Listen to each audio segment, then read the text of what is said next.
Проспал я. Не мудрено после вчерашнего рывка-то.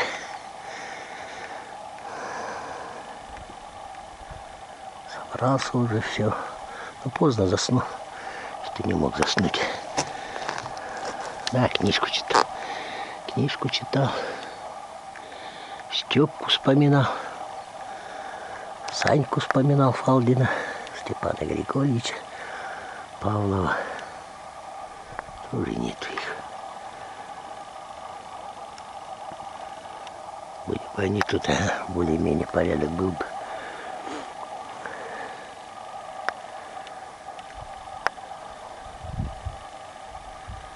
Так, ну еще 12 километров, да? Но тут-то с песняками давно, наверное. Кряхтя. Я думал, ноги, это как его, ну, застынут, короче. Ни хрена. Нормально. Вечером-то плохо было. Оттоптал-то по самые эти причиндалы. Тут нормально все с утра. Сейчас пойду, видно будет. Как ты? Ну туда и осенью. Летом не ходил. До сюда не доходил летом. Осенью ходил по Чернотропу. По дороге зайца подстрелил. Приехал тут. Это, сварил, съел. Остатки там под елкой где-то тут спрятал. А тут снег выпал. Санька приезжает. Глухари, говорит, нет, капканы же ставить надо. И глухари, говорит, а тут смотрю, говорю, собака что-то копает. Загляну, а там, говорит, заяц лежит. Говорит. Половины, говорит, нету задней части. Сварил, съел, половину закопал. А там, а потом проезжает что-то под елкой, смотрю, он смеется. Да, я, говорит, уже забрал, поставил на капканы. Говорит. Собака, говорит, нашла. Копалась, говорит. Я еще там топорик взял, с таким видом пошел яму копать, выкапывать зайца. Земля тоже промерзла.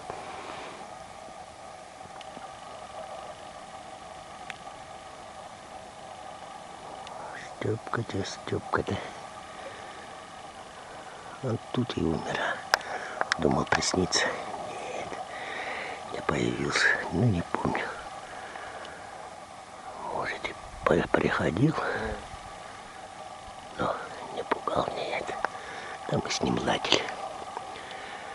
Проезжает тут, то сигареты блок подкину. Соскучусь там внизу по человеческой речи. Приеду до него и как начну по ушам там заливать. Хохочет сидит. Мясо подбрасывал постоянно. Ну да, машину я тут оставлял. Тут мое место возле моей машины. Вниз туда ставил. Ну, чтоб сразу не буксовать туда вниз уехать.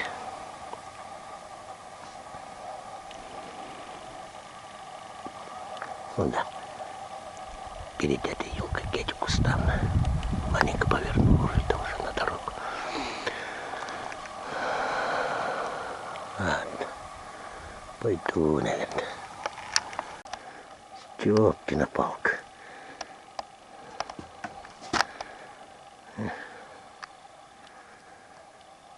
Степкина палка. Да, упор.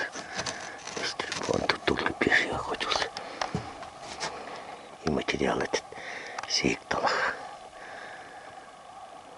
Сверху где-то на перевале сверху. Это его палка. Ух, наш косогор. Отсюда до избушки 2, ну может с лишним километра. Вот тут постоянно. Как оттуда едешь, как отсюда поедешь. Ну бывало, что хорошими колесами тут это, потихоньку проедешь. По визе, фу, перекрестишься и дальше. А тут, видишь, и этот раз он отсюда ехала, его стащила. Вот туда, в тот бугорок не смог подняться. Если то проеду, здесь, видать, проскакивали, поэтому по туда дорогу бить не стали. А если эти деревья срубишь, там сделать, там уже обрыв начинается. Наш будет подмывать потихоньку.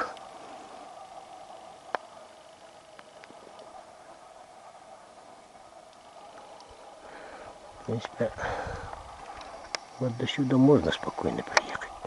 С той стороны, если ехать, да. Тут можно было это как гати сделать. Заняться. Тут гати-то надо. Метров сколько? 20. Может 5 с запасом, чтобы было. Гати сделать в сторону склона. И все, можно было проехать. Хорошие бревна там накидать. Потом это тюрками там наложить, чтобы с этой колеей маленько сравнять. Там можно было бы тут на машине ездить. А так, да, там еще и горельник есть. Там дальше места такие есть, которые хорошо заметает. Маленько снегу, ветер, и все сравняло. А этот крузака оторвал хорошо. А там чурки-то, ё-моё, по ним скакала. Вот видишь, без заднего хода, браткому. Ну как скажет, ну как это невозможно? И сделает. У меня такой.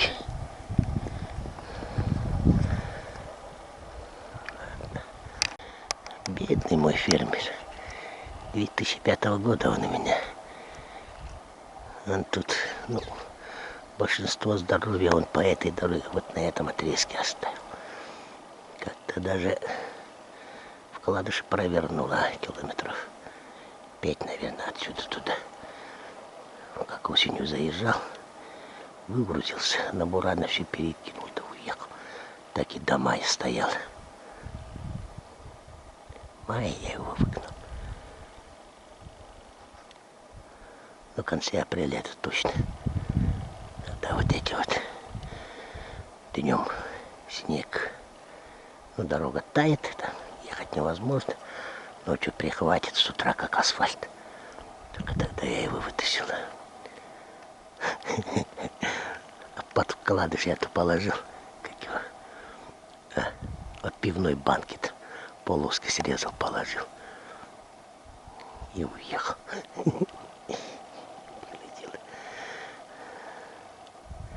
Доехал до дома. А там что-то двигатели на ремонт, потом плюнул, новую купил.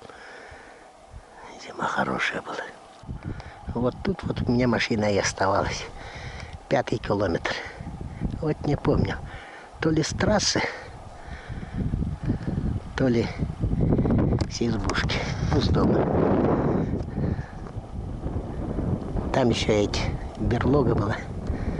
Сейчас интересно, проверяет, нет. 2 там взялись этой берлоги.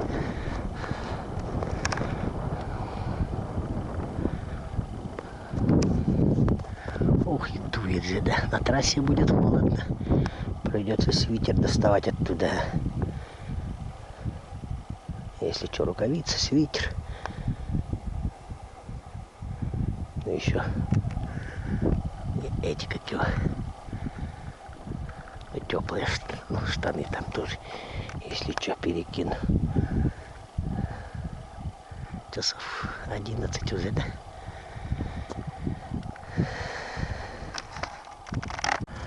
Капканы снял. Вот тут переход был. Там у меня подальше петля еще стоит. Но ничего не видно. Да, эти волки, видишь, они же ушли, и там у меня улетели. Вот это та стая. Их не след. Остатки что-то сюда не приходили. Должны были посюда прошариться. Здесь, ты видишь, хорошее место. И сверху очень кормовое место для диких оленей. Я как-то тут стрелял дикого оленя. По здоровенного быка стозовки. Ботины влепил. Хотя думал по печени. Там лопатку-то могла пулька и не пробить. И ушел. И на соседнюю речка, Бабка называется. Туда спустился. А потуда до этой избушки, ну, который сейчас ночевал-то, 28 километров. 29 даже. Туда спустился. Кровь капает. Спустился там. И ну а что делать? Переночевал там. Хорошо с собой котелочек был. Жрать не было, только этот чай-то курево. Прима ленинградская. Сидел, курил. Ночь рассвело только. Пошел. И тут два рябчика взлетели. Сели рядышком. Я их обеих выщелкнул. Сперва, короче, эти достал, желудки достал и съел сырыми. Потом что-то иду. А нахер остановился. Запихал. Одну в котелок сварил и съел. А потом посюда вышел вот на эту дорогу. Там понизу не пошел, там еще это буранки не было, это по осени. Ранняя осень, снег-то был хороший. Вышел на эту дорогу и плетусь. А тут подъезжает этот Олег, на машине подъехал, сзади догнал. К нему сел. А у него конфеты оказались. Эти какие, золотой ключик. Я таких запихал там. Сразу 5 штук. Сижу, жую. И сразу сил прибавил. Приехали, дров заготовили. Мне-то дальше на нижней избушке идти. И после этого я постоянно конфеты начал таскать с собой. Так вот. Так и не догнал этого оленя. Здоровый. Печара.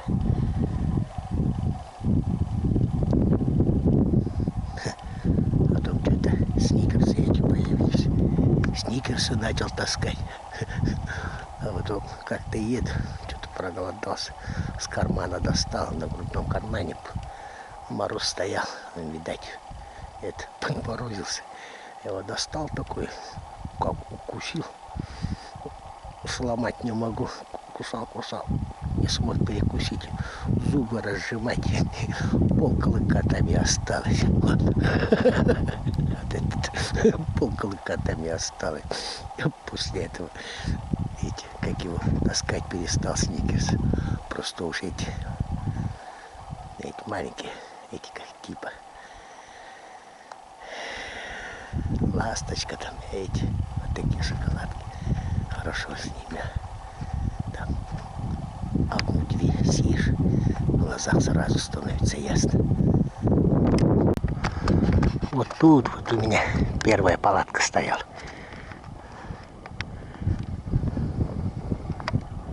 А там сухие деревья, верхушки. Вот с этой стороны тоже верхушки торчали. Меня этот бурно Санька на 66-м забросил. Он в Мандручи ехал. Там в елках поставил палатку и бегал тут кругом. Некоторые дни по 4 штуки добывало. Соболя много было что-то. Я вовремя заехал. Как раз проход, наверное, был. Неделю, чуть больше недели пожил тут. Там. Я до этого с Толиком, с Витькой, с Атакан еще был, Пятикан был. С ним же внизу охотился. И а тут в 97-м наконец-то женился на радость родителей. И в 98-м Мишка родился весной. маленький, славненький. Потом я в конце апреля, короче, на весну заехали, ну, чтобы для дохода дождаться. На уток порыбачить там, паем где-то вниз, километров 140. Заехали, а тут по рации передают: Местников, типа, выезжай. Там жена сказала, что приехал. Как раз перед заездом манту делали моему-то. Думаю, реакцию дал. Я-то знаком с этим делом. Там у родственников было такое дело. Это страшное дело. Полгода больницы держат. Такими лекарствами лечат. Что, ё-моё, тут только маленький. Ему сколько? 2 месяца, может, было. И я оттуда снизу и пошел. А там как раз на сотом рыбак был. Тот меня до 50 за него зацепился. Едет рыбачит. По Утянке же только ехать. Это, считай, почти начало мая. Нет. Приехал до Кириллова, до дедушки с бабушкой. И от них, короче, ну, они и передали. От них слышимость с ходостырем нормальная. Я вышел, а тут тетя Таня как раз редиской работала. Я ее спрашиваю, что там, как там. Да у нас, они, говорят, все у них нормально. Живут у нас, говорит, в поселок приехали. Что они там одни в городе торчать будут? И я развернулся обратно и пошел пешком. А там через... Только дошел, там сколько, 2 раза ночевал, а дошел до 40-го, с 50-го. Весна же, молодой еще. У меня дробовик, 5-зарядка. Вот там рюкзачок, котелок на дорогу. Бабушка выделила брата моего Владимирова, говорит, котелок. Там лепешку дала и пошел. А дед топорик дал маленький. И обратно ушел. И после этого думаю, не надо. А по осени тоже на охоту заезжать же надо. А с этим уеду. Считай, месяц, 1,5-2 нет у меня. Тут, думаю, если что вдруг случится, тут ты себя словил. Мегафон был. Ну и рацию с собой таскаешь. Вдруг случится что. Надо быть поближе к трассе, чтобы выехать. А там заедешь уже все. И сюда, в 98-м, получается, осенью. Первый раз приехал. Это, ну да, вон где елка. Палатка у меня стояла. А вот эти елки полюбак. Вот эти ближние вот этого дерева заметны. Такая же почти была. И тут речка, да, вот на этом месте 7 метров глубины. Я, во-первых, на берегу где-то постоянно это же делаешь. Тычки же ставишь, там воды набираешь, туда палку с крючком втыкаешь. Тут тоже что-то лунку продолбил. Думаю, ну-ка попробуй. Ну, по привычке уже. Знаю, что ничего не будет. Но все равно засунул. Палку водку не достает. Срезал подлиннее, не достает. Ну, интересно стало. Ну-ка, тебя сколько глубин. Блин, 7-метровую палку затолкал. Чего за место такое? Вроде там речка там маленькая, здесь переплюнуть можно. А яма такая. А, вон уже трасса близко. Я говорю, что-то километра 2, наверное, до трассы. Так вот, сейчас Мишка мой воюет. Хорошо видно, воюет. Это наша война. Приходится им. Ну вот и она, вожделенная трасса. Фух. Последние метры, они, как говорится, самые трудные, да? Так оно и есть. Сейчас главное машина поймать попутку. Подберут, нет? Должны замерзнуть, блин, ветер сильный. Сейчас выдался сразу это один. А тут погляжа, свитер один. Вы подобрали на безлюдном месте по федеральной трассе такого вот бродягу, а? Посмотрим. Ладно, как там сказал один под горой Пудзиямы. Хороший человек сказал. Вчерашнее уже прошло. Настоящее и будущего еще не наступило. А настоящее надо сейчас приеду. Рано дернуть попробовать. Потом двигателя снять и... Да, увозить надо. Обратно уже никак не успеваю. Следующим рейсом через недельку заеду. Так и не добрался до Капканов. Обидно, конечно. А что ж теперь?